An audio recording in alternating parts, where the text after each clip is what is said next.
मित्रांनो, तुम्हाला जगातील 3 पॉवरफुल नेत्यांबद्दल माहिती आहे का? तर चला जाणून घेऊया या व्हिडिओमधून. नंबर 3 वर येतो उत्तर कोरियाचा किंग जोन, जो नेहमी अमेरिकेला ॲटॉम बॉम्बच्या आणि न्यूक्लिअर बॉम्बच्या धमक्या देतो. त्याच्या देशातील नागरिकांनी सरकार विरोधात जर एकही शब्द बोलले तर त्याच्यावर जबरदस्त कारवाई होते. तो नेहमी हायली आर्म मर्सरीज मध्ये प्रवास करत असतो आणि त्याच्या सुरक्षेसाठी नेहमी 12 बॉडीगार्ड असतात. नंबर 2 वर येतो रशियाचा व्लादिमीर पुतीन.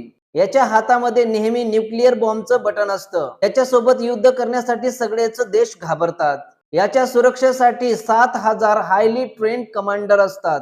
हा एक बुलेट प्रूफ कार मध्ये फिरतो, जी एखाद्या टँक पेक्षा कमी नाही. नंबर 1 वर येतो चायनाचा सी जिनपिंग. हा आजूबाजूच्या शेजारील देशांच्या जमिनी हडपण्यासाठी प्रसिद्ध आहे. याच्या विरोधात जर लोक एकही शब्द बोलले तर त्याचा दी एंड झाल्याशिवाय राहत नाही. यानेच चायनाला जगाची दुसरी इकॉनॉमी बनवलेली आहे.